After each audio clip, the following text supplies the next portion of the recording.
మొదటి కొరింథీ 7వ అధ్యాయము 1 నుండి 40 వచనముల వరకు. 1వ వచనము నుండి, మీరు వ్రాసిన వాటి విషయము స్త్రీని ముట్టుకుండుట పురుషునికి మేలు.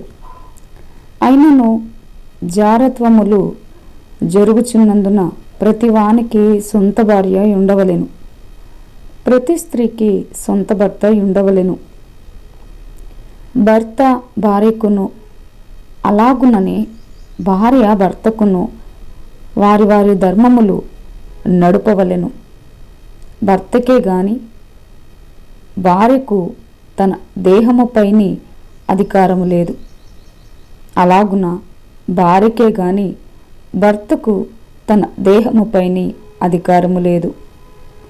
ప్రార్థన చేయుటకు మీకు సావకాశము కలుగునట్లు కొంతకాలము వరకు ఉభయుల సమ్మతి చొప్పుననే తప్ప ఒకరినొకరు ఎడబాయకుడి. మీరు మనస్సు నిలుపలేకపోయినప్పుడు సాతాను మిమ్మును శోధింపకుండానట్లు తిరిగి కలుసుకునుడి. ఇది నా హితోపదేశమే గాని ఆజ్ఞ కాదు. మనుషులందరూ నా వలె ఉండగోరుచున్నాను. అయినను ఒకడొక విధమునను మరి ఒక విధమునను ప్రతి మనుష్యుడు తనకున్న కృపావరమును దేవుని వలన పొంది ఉన్నాడు. నావలి నుండుట వారికి మేలని పెండ్లి కాని వారితోనూ విధవరాండ్రతోనూ చెప్పుచున్నాను. అయితే మనస్సు నిలుపలేని ఎడల పెండ్లి చేసుకునవచ్చును. కామతప్తులగుట కంటే పెండ్లి చేసుకునుట మేలు. మరియు పెండ్లి అయిన వారికి నేను కాదు, ప్రభువే ఆజ్ఞాపించున్నదేమనగా, భార్య భర్తను ఎడబాయకూడదు. ఎడబాసిన ఎడల పెండ్లి చేసుకునకుండవలెను, లేదా తన భర్తతో సమాధానపడవలెను. మరియు భర్త తన భార్యను పరిత్యజింపకూడదు. ప్రభువు కాదు, నేనే తక్కిన వారితో చెప్పునదేమనగా, ఏ సహోదరునికైనను అవిశ్వాసురాలైన భార్య ఉండి ఆమె అతనితో కాపురము చేయ నిష్టపడిన ఎడల అతడు ఆమెను పరిత్యజింపకూడదు. మరియు ఏ స్త్రీకైనను అవిశ్వాసి అయిన భర్తయుండి ఆమెతో కాపురము చేయ నిష్టపడిన ఎడల ఆమె అతని పరిత్యజింపకూడదు. అవిశ్వాసి అయిన భర్త భార్యను బట్టి పరిశుద్ధపరచబడును. అవిశ్వాసురాలైన భార్య విశ్వాసి అయిన భర్తను బట్టి పరిశుద్ధపరచబడును. లేని ఎడల మీ పిల్లలు అపవిత్రులయ్యుందురు. ఇప్పుడైతే వారు పవిత్రులు. అయితే అవిశ్వాసి అయిన వాడు ఎడబాసిన ఎడబాయవచ్చును. అట్టి సందర్భములలో సహోదరునికైనను సహోదరికైనను నిర్బంధము లేదు. సమాధానముగా ఉండుటకు దేవుడు మనలను పిలిచి ఉన్నాడు. ఓ స్త్రీ, నీ భర్తను రక్షించదవో లేదో నీకేమి తెలియను. ఓ పురుషుడా, నీ భార్యను రక్షించదవో లేదో నీకేమి తెలియను. అయితే ప్రభువు ప్రతివానికి ఏ స్థితి నియమించెనో, దేవుడు ప్రతివానిని ఏ స్థితి యందు పిలిచెనో ఆ స్థితి అందే నడుచుకునవలెను. ఈ ప్రకారమే సంఘములన్నిటిలో నియమించుచున్నాను. సున్నతి పొందిన వాడెవడైనను పిలువబడిన అతడు సున్నతి పోగొట్టుకునవలదు. సున్నతి పొందని వాడెవడైనను పిలువబడిన సున్నతి పొందవలదు. దేవుని ఆజ్ఞలను అనుసరించుటయే ముఖ్యము గాని సున్నతి పొందుటయందు ఏమీ లేదు. సున్నతి పొందక పోవుటయందు ఏమీ లేదు. ప్రతివాడు ఏ స్థితిలో పిలువబడినో ఆ స్థితిలోనే ఉండవలెను. దాసుడువై ఉండగా పిలువబడితేవా చింతపడవద్దు గాని స్వతంత్రుడ వగుటకు శక్తి కలిగిన ఎడల స్వతంత్రుడ వగుట మరీ మంచిది. ప్రభువునందు పిలువబడిన దాసుడు ప్రభు వలన స్వాతంత్ర్యము పొందినవాడు. ఆ ప్రకారమే స్వతంత్రుడయ్యుండి పిలువబడినవాడు క్రీస్తు దాసుడు. మీరు విలువ పెట్టి కొనబడిన వారు గనుక మనుషులకు దాసులు కాకుడి. సహోదరులారా, ప్రతి మనుష్యుడును ఏ స్థితిలో పిలువబడునో ఆ స్థితిలోనే దేవునితో సహవాసము కలిగి ఉండవలెను. కన్యకల విషయమై ప్రభు యొక్క ఆజ్ఞ నేను పొందలేదు గాని నమ్మకమైన వాడనై ఉండుటకు ప్రభు వలన ఆ కనికరము పొందిన వాడనై నా తాత్పర్యము చెప్పుచున్నాను. ఇప్పటి ఇబ్బందిని బట్టి పురుషుడు తానున్న స్థితిలోనే ఉండుట మేలని తలంచుచున్నాను. భార్యకు బద్ధుడవై ఉంటివా? విడుదల కోరవద్దు. భార్య లేక విడిగా నుంటివా? వివాహము కోరవద్దు. అయినను నీవు పెండ్లి చేసుకునినను పాపము లేదు. కన్యక పెండ్లి చేసుకునినను ఆమెకు పాపము లేదు. అయితే అట్టి వారికి శరీర సంబంధమైన శ్రమలు కలుగును. అవి మీకు కలుగకుండవలెనని కోరుచున్నాను. సహోదరులారా, నేను చెప్పునదేమనగా కాలము సంకుచితమై ఉన్నది గనుక ఇక మీదట భార్యలు కలిగిన వారు భార్యలు లేనట్టును, ఏడ్చువారు ఏడ్వనట్టును, సంతోషపడువారు సంతోషపడనట్టును, కొనువారు తాము కొనినది తమది కానట్టును, ఈ లోకము అనుభవించువారు అమితముగా అనుభవింపనట్టును ఉండవలెను. ఏలయనగా ఈ లోకపు నటన గతించుచున్నది. మీరు చింతలేని వారై ఉండవలెనని కోరుచున్నాను. పెండ్లి కాని వాడు ప్రభువును ఎలాగూ సంతోషపెట్టగలనని ప్రభువు విషయమైన కార్యములను గూర్చి చింతించుచున్నాడు. పెండ్లి అయిన వాడు భార్యను ఎలాగూ సంతోషపెట్టగలనని లోక విషయమైన వాటిని గూర్చి చింతించుచున్నాడు. అటువలనే పెండ్లి కాని స్త్రీయు కన్యకయు తాము శరీరమందును ఆత్మయందును పవిత్రురాండ్రయు ఎండుటకు ప్రభువు విషయమైన కార్యములను గూర్చి చింతించుచుందురు గాని పెండ్లి అయినది భర్తను ఎలాగూ సంతోషపెట్టగలనని లోక విషయమైన వాటిని గూర్చి చింతించుచున్నది.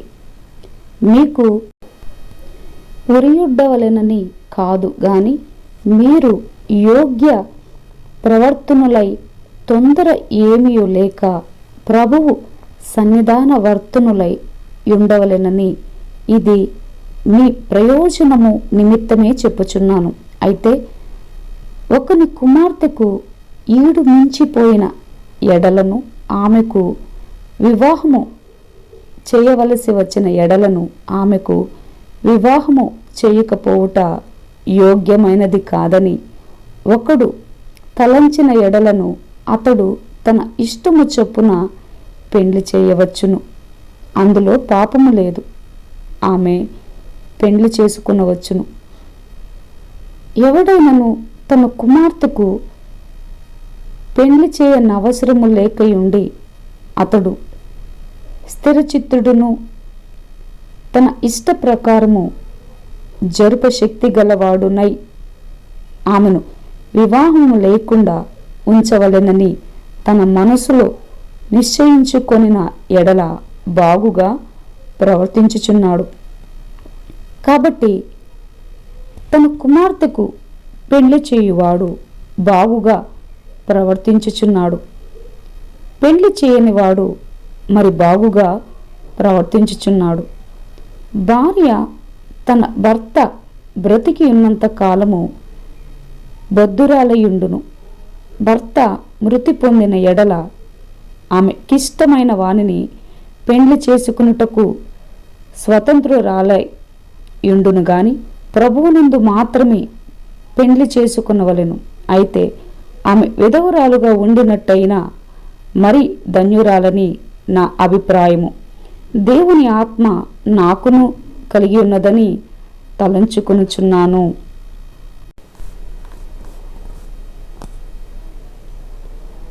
మొదటి కొరింథీ 8వ అధ్యాయము 1 నుండి 13 వచనముల వరకు. 1వ వచనము నుండి, విగ్రహములకు బలిగా అర్పించిన వాటి విషయము. మనమందరము జ్ఞానము గలవారమని ఎరుగుదుము.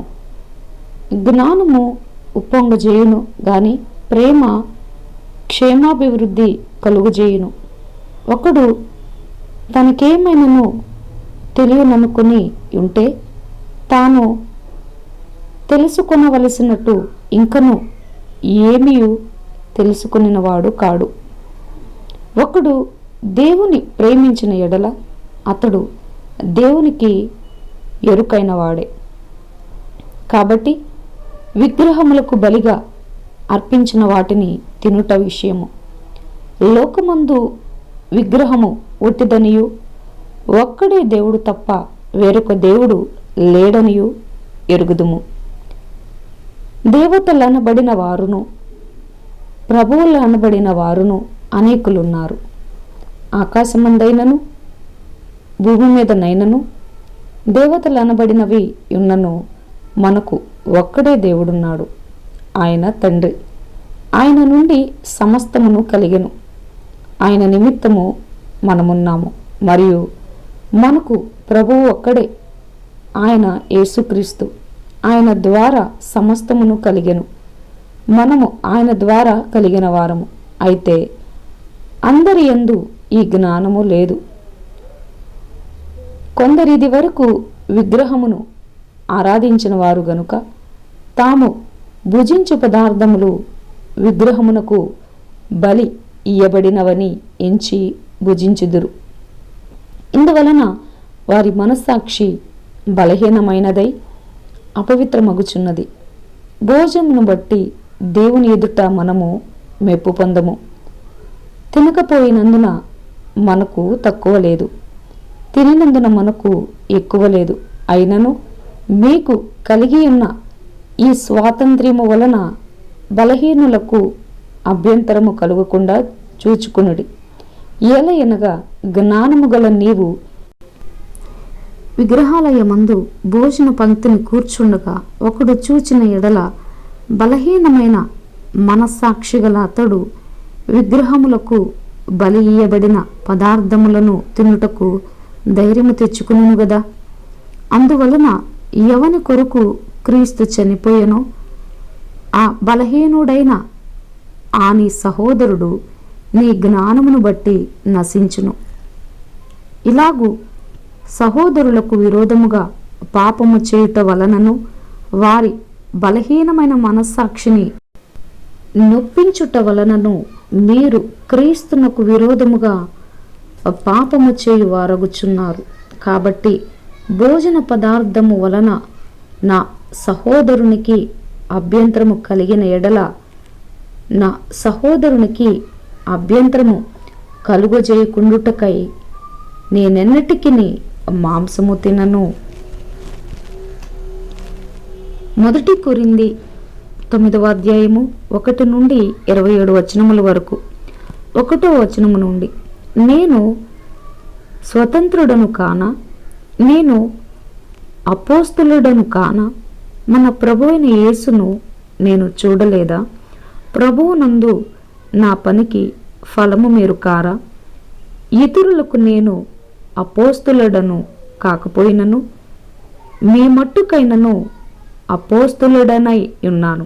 ప్రభువునందు నా అపోస్తలత్వమునకు ముద్రగా ఉన్నవారు మీరే కారా? నన్ను విమర్శించు వారికి నేను చెప్పు సమాధానమిదే. తినుటకును త్రాగుటకును మాకు అధికారము లేదా? తక్కిన అపోస్తుల వలెను, ప్రభు యొక్క సహోదరుల వలెను, కేఫా వలెను విశ్వాసురాలైన భార్యను వెంటబెట్టుకుని తిరుగుటకు మాకు అధికారము లేదా? మరియు పని చేయకుండుటకు నేనును బర్నబాయు మాత్రమే అధికారము లేని వారమా? ఎవడైనను తన సొంత ఖర్చు పెట్టుకొని దండులో కొలువు చేయునా? ద్రాక్ష తోట వేసి దాని ఫలము తినని వాడెవడు? మందను కాచి మందపాలు త్రాగని వాడెవడు? ఈ మాటలు లోకాచారమును బట్టి చెప్పుచున్నానా? ధర్మశాస్త్రము కూడా వీటిని చెప్పుచున్నది గదా. కళ్ళము త్రొక్కుచున్న ఎద్దు మూతికి చిక్కుము పెట్టవద్దు అని మోషే ధర్మశాస్త్రములో వ్రాయబడి ఉన్నది. దేవుడు ఎడ్ల కొరకు విచారించుచున్నాడా? కేవలము మన కొరకు దీనిని చెప్పుచున్నాడా? అవును, మన కొరకే గదా ఈ మాట వ్రాయబడెను. ఏలయనగా దున్నువాడు ఆశతో దున్నవలెను, కళ్ళము త్రొక్కించువాడు పంటలో పాలు పొందుదునను ఆశతో త్రొక్కింపవలెను. మీ కొరకు ఆత్మ సంబంధమైనవి మేము విత్తి ఉండగా మీ వలన శరీర సంబంధమైన ఫలములు కోసుకొనుట గొప్ప కార్యమా? ఇతరులకు మీ పైని ఈ అధికారములో పాలు కలిగిన ఎడల మాకు ఎక్కువ కలదు గదా. అయితే మేము ఈ అధికారమును వినియోగించుకొనలేదు. క్రీస్తు స్వార్థకు ఏ అభ్యంతరమైనను కలుగజేయకుండుటకై అన్నిటినీ సహించుచున్నాము. ఆలయ కృత్యములు జరిగించువారు ఆలయము వలన జీవనము చేయుచున్నారనియు బలిపీఠమునొద్ద కనిపెట్టుకుని ఉండువారు బలిపీఠముతో పాలివారై ఉన్నారనియు మీరెరుగరా? అలాగున సువార్త ప్రచురించువారు సువార్త వలన జీవింపవలనని ప్రభువు నియమించి ఉన్నాడు. నేనైతే వీటిలో దేనినైనను వినియోగించుకొనలేదు. మీరు నా ఎడల ఇలాగున జరుపవలెనని ఈ సంగతులు వ్రాయను లేదు. ఎవడైనను నా అతిశయమును నిరర్ధకము చేయుట కంటే నాకు మరణమే మేలు. నేను సువార్తను ప్రకటించుచున్నను, నాకు అతిశయ కారణము లేదు. సువార్తను ప్రకటింపవలసిన భారము నా మీద మోపబడి ఉన్నది. అయ్యో, నేను సువార్తను ప్రకటింపక పోయిన ఎడల నాకు శ్రమ. ఇది నేనిష్టపడి చేసిన ఎడల నాకు జీతము దొరకును. ఇష్టపడకపోయినను గృహ నిర్వాహకత్వము నాకు అప్పగింపబడెను. అట్లయితే నాకు జీతమేమి? నేను సువార్తను ప్రకటించినప్పుడు సువార్త యందు నాకున్న అధికారమును పూర్ణముగా వినియోగపరుచుకొనకుండా సువార్తను ఉచితముగా ప్రకటించుటయే నా జీతము.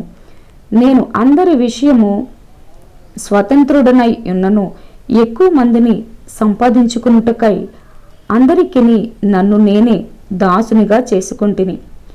యూదులను సంపాదించుకున్నటకు యూదులకు యూదుని వలె ఉంటిని. ధర్మశాస్త్రమునకు లోబడిన వారిని సంపాదించుకున్నటకు నేను ధర్మశాస్త్రమునకు లోబడిన వాడను కాకపోయినను ధర్మశాస్త్రమునకు లోబడిన వాని వలె ఉంటిని.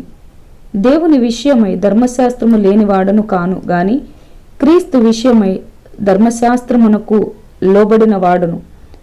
అయినను ధర్మశాస్త్రము లేని వారిని సంపాదించుకొనుటకు ధర్మశాస్త్రము లేని వారికి ధర్మశాస్త్రము లేని వాని వలె ఉంటిని. బలహీనులను సంపాదించుకొనుటకు బలహీనులకు బలహీనుడనైతిని. ఏ విధము చేతనైనను కొందరిని రక్షింపవలెనని అందరికీ అన్ని విధముల వాడనై ఉన్నాను. మరియు నేను సువార్తలో వారితో పాలివాడనగుటకై దాని కొరకే సమస్తమును చేయుచున్నాను. పందెపు రంగమందు పరుగెత్తు వారందరూ పరుగెత్తుదురు గాని ఒక్కడే బహుమానము పొందునని మీకు తెలియదా? అటువలే మీరు బహుమానము పొందినట్లుగా పరుగెత్తుడి. మరియు పందెమందు పోరాడు ప్రతివాడు అన్ని విషయముల యందు మితముగా ఉండును. వారు క్షేమగు కిరీటమును పొందుటకును, మనమైతే అక్షేమగు కిరీటమును పొందుటకును మితముగా ఉన్నాము. కాబట్టి నేను గురి చూడని వాని వలె పరుగెత్తువాడను కాను. గాలిని కొట్టినట్టు నేను పోట్లాడుటలేదు. గాని ఒకవేళ ఇతరులకు ప్రకటించిన తరువాత నేనే భ్రష్టుడనై పోదునేమో అని నా శరీరమును నలగొట్టి దానిని లోబరుచుకొనుచున్నాను.